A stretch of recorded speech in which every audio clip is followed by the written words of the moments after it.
میں تو حیرت میں ڈوب جاتا ہوں جب خواتین ہاتھوں میں پلے کارڈ اٹھائے میرا جسم میری مرضی کا نعرہ لیے میدان عمل میں کود پڑتی ہیں، اور پھر اس سے بڑے دکھ کی بات یہ ہے کہ ہمارا میڈیا ان کے پیچھے کسی نہ کسی انداز سے کھڑا ہو جاتا ہے اور ایک ماحول پیدا کیا جاتا ہے کہ اس کی زیادہ سے زیادہ تشہیر ہو۔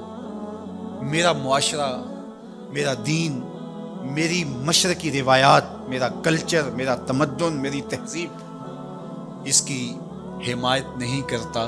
میرا دین تو مجھے اس بات کا سبق دیتا ہے، میری بہن کو، میری بیٹی کو، میری ماں کو، میری بیوی کو میرا دین یہ سبق دیتا ہے کہ وَلَا تَضْرِبْنَ بِأَرْجُلِهِنَّ لِيُعْلَمَ مَا يُخْفِينَ مِنْ زِينَتِهِنَّ، کہ وہ اتنے زور سے قدم بھی نہ رکھیں کہ ان کے پاؤں میں پڑے ہوئے پازیب کی چھنکار غیر مرد کے کانوں تک پہنچے۔ جو اسلام اپنی شہزادیوں کے پاؤں میں پڑے ہوئے پازیب کی جھنکار بھی غیر مرد تک جانے سے روکتا ہے، تو کیسے گوارا کیا جا سکے کہ ٹھمکے لگا کے عورتیں ہاتھوں میں پلے کارڈ اٹھائے بلند آواز سے نعرے لگا رہی ہوں اور جو ہے وہ دھمک دھمک کر کے جو ہے وہ اپنے حقوق مانگ رہی ہو۔ تم حقوق کس سے مانگتے ہو؟ محمد عربی نے تمہیں 14 صدیاں قبل حقوق دیے، اور اگر تم اسلام کو نہیں مانتی اور اسلام کے ضابطوں سے انحراف کرتی ہو تو تمہیں میں ایک نقشہ ماضی کا دکھانا چاہتا ہوں کہ تمہارے وجود کو بھی گوارا نہیں کیا جاتا۔ اٹھا کر کے سسکتی بچی کو زندہ درگور کر دیا جاتا تھا۔ بھائی اس لیے کاٹ دیتا تھا کہ کل کوئی میرا بہنوئی نہ کہلائے۔ عکاس کے میلے میں بیٹوں کے ہاتھوں مائیں فروخت نہیں ہوئی۔ تذلیل کا اور کیا روپ تھا جو عورت نے نہیں دیکھا تھا۔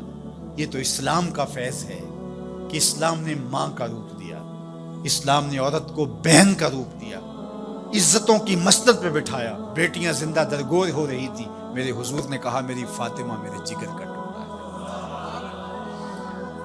اس کو بتایا کہ تو تکریم کی جگہ پہ ہے، تو عزت کے مقام پہ ہے، اور حضور علیہ السلام سے سیدہ ملنے آتی، حضور اٹھ کے استقبال کرتے۔ عورت کہتی ہے مجھے حق نہیں دیا گیا جتنے حق تجھے دیے گئے۔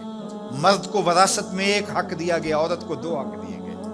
وہ باپ کی وراثت میں بھی حق لیتی ہے، شوہر کی وراثت میں بھی حق لیتی ہے، اس کو 2 حق دیے گئے۔ تو یہ تو عزت اسلام کی دی ہوئی ہے، یہ تو وقار اسلام کا دیا ہوا ہے۔ اسلام نے تجھے تکریم کی مسند پہ بٹھایا، اسلام تمہیں عزت کے مقام پہ بٹھایا۔ تو آوارہ ہو گئی، تو ہاتھ میں پلے کارڈ اٹھائے بازاروں میں گھومنے لگی، آوارگی کو اپنا حق سمجھنے لگی۔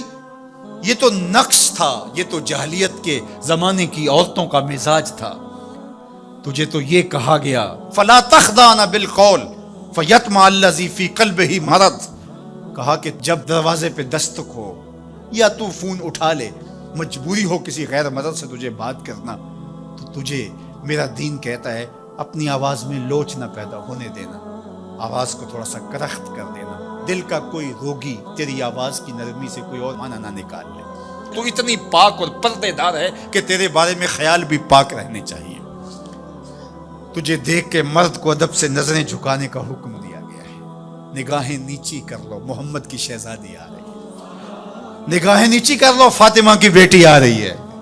نگاہیں نیچی کر لو، عائشہ کی بیٹی آ رہی ہے۔ تو عزت کے مقام پہ بٹھائی گئی۔ تو کس نے تجھے آوارہ کر دیا؟ کس نے تجھے بدچلن کر دیا؟ چند ٹگوں پہ، چند ملکوں کے سرمائے پہ، اور چند آوارہ عورتوں کے کہنے پہ جو مغرب کی وظیفہ خور ہیں اور جو نہ نظریہ پاکستان کو مانتی ہیں اور نہ ہی نظریہ اسلام کو مانتی ہیں، ان کے کہنے پہ تو ان کے ساتھ جا کے کھڑی ہو گئی۔ پلٹا واپس، تیری راہیں تیرا دین دیکھ رہا ہے۔ یہ 4 دن کی زندگی ہے، یہ بکھر کے ٹوٹ جانے والی سانسیں ہیں۔